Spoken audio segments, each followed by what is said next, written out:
pasti ada satu atau 2 oknum yang nggak menyukainya. Nah, itu yang pasti itu yang besok akan membuat goro-goro sendiri di zaman Kolosubo. Jadi, baik apapun zaman Kolosubo pasti besok ada goro-goro dari beberapa oknum yang nggak suka tentang kemajuan keberhasilan masyarakat kita, negara kita.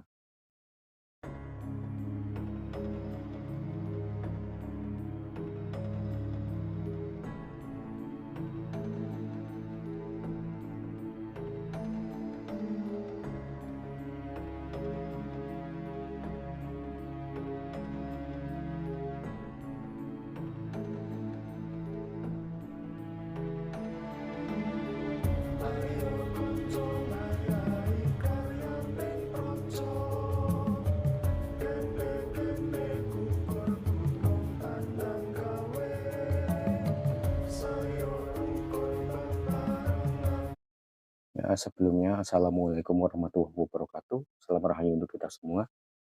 Ya, di sini saya akan membahas tentang fenomena yang baru aja terjadi kemarin siang di daerah Jawa Timur, tepatnya di daerah Tuban. Gempa kemarin yang sempat menggegerkan kita semua ya, termasuk nyampe sini di Jawa Tengah juga kerasa sekali kemarin. Kemarin kerasa 2 kali antara waktu menjelang Jumatan sama asar lah, sekitar waktu asar kemarin. Di sini juga kerasa itu. Itu luar biasa sekali dampaknya. Nah, kami dari official Kopi Misteri ikut berduka cita atas kejadian alam yang tak terduga ini, benar-benar tak terduga. Itu dari BMKG kan, menurut BMKG ada pergeseran lempeng di bawah Laut Jawa. Laut Jawa yang area Tuban, sebelah utara Tuban. Ya, semoga para korban yang terdampak diberi ketabahan, kesabaran, dan semoga pemerintah dan kita semua juga bisa saling bahu-membahu untuk menolong mereka yang mengalami kerusakan entah material maupun non-material. Nah, tentang gempa Tuban kemarin, dari segi keilmuan ya, ada pergeseran lempeng bumi, itu wallahu alam entah ada hubungannya apa tidak, cuman pada setiap pergantian kepemimpinan atau pergantian zaman, ini juga kebetulan itu ya, ada rekapan akhir hasil pemilu yang dimana menyebutkan kalau Prabowo menang dalam perhitungan suara itu kan sama aja kode kalau pemerintahan di Nusantara ini mau berganti. Bisa saja ini juga termasuk apa ya, kode alam lah, kode alam tentang pergantian, mau ada pergantian kepemimpinan atau pergantian era. Era sendiri kalau kita ingat dulu itu Prabu Jayabaya sempat menyebutkan kalau di tanah Jawa ini terbagi menjadi 3 era besar, 3 zaman besar. 3 zaman besar itu diantaranya yang pertama dulu zaman Kalisewara, yang kedua zaman Kaliyuga, dan yang ketiga yang terakhir sekarang kita rasakan ini zaman Kalisangara. Kalisangara itu terbagi menjadi beberapa zaman kecil juga. Kan ada 3 zaman besar itu tadi, Kalisewara, Kaliyuga, dan Kalisangara. Kalisewara dulu sudah zaman kedewaan, Kaliyuga zaman kerajaan, dan sekarang Kalisangara itu zaman perpindahan era manusia modern. Zaman Kalisangara sendiri terbagi juga menjadi beberapa zaman kecil. Salah satunya yang dulu sempat kita lewati dulu waktu zaman penjajahan. Jadi peralihan zaman kerajaan ke zaman modern kayak sekarang republik, itu kan ada zaman penjajahan. Nah, zaman penjajahan itu masuk ke zaman Kala Bendu. Zaman Kala Bendu itu masuk di lingkup area zaman besar yang terakhir, zaman Kalisengara, ada turunan beberapa zaman kecil, salah satunya zaman Kala Bendu. Zaman Kala Bendu itu di mana banyak musibah, banyak orang-orang saling bertengkar, bukan hanya secara perang, namun secara politik atau secara ekonomi dan sebagainya. Secara agama pun juga iya dulu, zaman kala bendu seperti itu. Nah, setelah zaman kala bendu terlewati, itu ada satu tahapan bernama zaman kala Subo. Nah, zaman kala Subo itu kalau dihitung menurut riwayat Prabu Jayabaya itu ya tahun-tahun ini itu udah mulai peralihan dari zaman kala bendu ke zaman kala Subo. Itu ditandai dengan adanya banyak pergantian musim, maksudnya pergantian musim, pergeseran musim. Makanya dalam istilah Jawa ada istilah udan salah mongso, itu maksudnya ada pergeseran musim. Harusnya musim kemarau kok masih hujan, harusnya musim hujan kok masih kemarau. Bahkan kemarin kan Oktober kemarin itu nyampe kemarau berkepanjangan, itu nyampe hampir akhir tahun itu. Itu juga termasuk dalam tanda-tanda peralihan zaman kala bendu ke kala Subo. Termasuk juga banyaknya bencana alam. Nah, yang terakhir itu kemarin bencana gempa bumi di Tuban itu, di Laut Jawa area sana, dilalah itu secara kebetulan itu berpapasan dengan peralihan kepemerintahan dari Bapak Presiden Jokowi ke presiden yang baru Bapak Prabowo. Itu kan juga termasuk peralihan pemerintahan.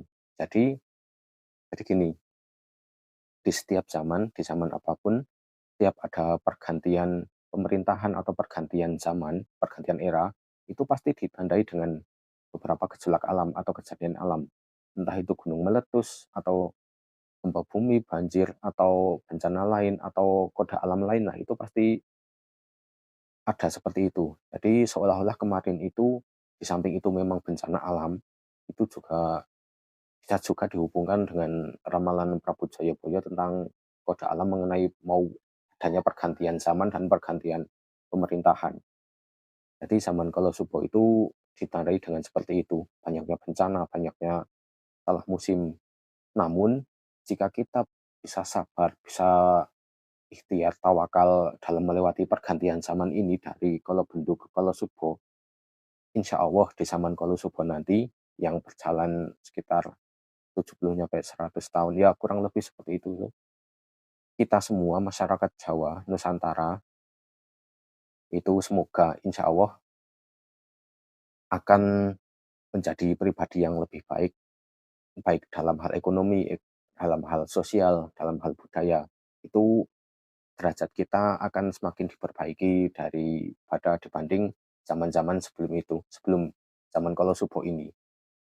Jadi menurut perhitungan dari Prabu Jayabaya, tahun-tahun sekarang ini menurut tahun Masehi, itu udah mulai masuk lah, jadi mulai peralihan. Jadi pada setiap peralihan itu pasti ada suatu gejolak lah, nggak mungkin dari misal dulu zaman manusia purba ke zaman manusia yang Homo sapien itu nggak mungkin langsung berubah instan gitu, nggak mungkin. Pasti ditandai dengan beberapa kejadian, entah pemusnahan atau apa. Nah, sekarang pun juga sama. Mau peralihan ke masyarakat yang lebih maju, yang lebih baik dari segi ekonomi, segi budaya, segi politik, segi sosial pun juga ada pertanda kayak gitu. Walaupun seperti itu harus memakan korban, entah kecil atau besar, entah korban nyawa atau korban material maupun korban wilayah, itu pasti ada seperti itu tanda kayak gitu. Namun jika kita bisa ikhtiar, bisa sabar melewatinya, semoga kita semua bisa menjadi pribadi yang lebih baik dari sebelum-sebelumnya, negara kita bisa jadi lebih baik juga, dengan pemerintahan yang baru ini juga semoga membenarkan atau meluruskan apa yang dulu belum lurus, memperbaiki apa yang dulu kurang baik, dan menjadikan makmur apa yang dulu-dulu kurang makmur. Semoga negara kita dengan adanya pertanda ini, negara kita, masyarakat kita, juga lingkungan kita, semoga lebih baik dari zaman-zaman sebelumnya.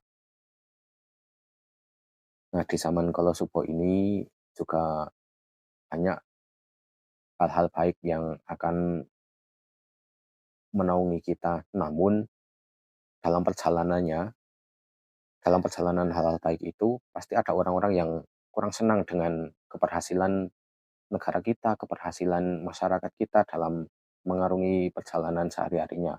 Pasti ada satu atau 2 oknum yang nggak menyukainya. Nah, itu yang pasti itu yang besok akan membuat goro-goro sendiri di zaman Kolosubo. Jadi, baik apapun zaman Kolosubo pasti besok ada goro-goro dari beberapa oknum yang nggak suka tentang kemajuan keberhasilan masyarakat kita, negara kita, Nusantara ini.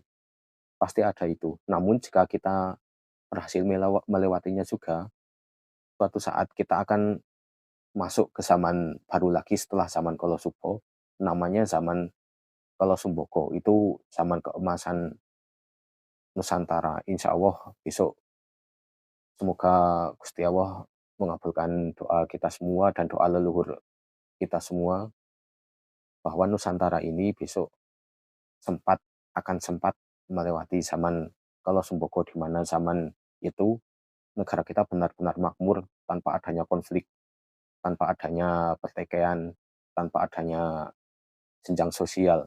Zaman Kolosumboko itu zaman keemasan. Kalau leluhur zaman dahulu menyebutkan itu zaman keemasan lah, era keemasan. Semoga itu segera tercapai. Namun semoga itu segera tercapai. Namun dalam fase memasuki zaman Kolosumboko, di antara zaman Kalobendu sama Kolosumboko, kita harus melewati zaman Kolosubo dulu sekarang. Ya, insya Allah memang sekarang waktunya masuknya zaman Kolosubo. Zaman peralihan di antara zaman Kalobendu ke Kolosumboko. Semoga kita bisa sabar, bisa melewati ujian yang ada, dan bisa mengikuti pergantian zaman yang akan berjalan ini. Semoga informasi ini berguna untuk kita semua sebagai bahan introspeksi, sebagai bahan perenungan, sebagai bahan pembelajaran dan persiapan untuk kita menyongsong masa depan, untuk kita menyongsong hari esok yang lebih baik. Semoga dengan adanya bencana ini, beberapa bencana ini, pertanda alam ini, kita semua bisa belajar dari bagaimana rasanya kita harus mengalami kesusahan, bagaimana kita harus gotong royong, bagaimana kita harus melewati ujian yang berat ini. Dan begitu kita akan menjadikan hati kita banyak syukurnya, banyak sabarnya, dan banyak mengingat Tuhan atas semua kejadian yang ada. Mungkin cukup sekian dulu pembahasan dari saya. Kurang lebihnya mohon maaf, ambil baiknya, buang buruknya. Wassalamualaikum warahmatullahi wabarakatuh. Salam rahayu kita semua.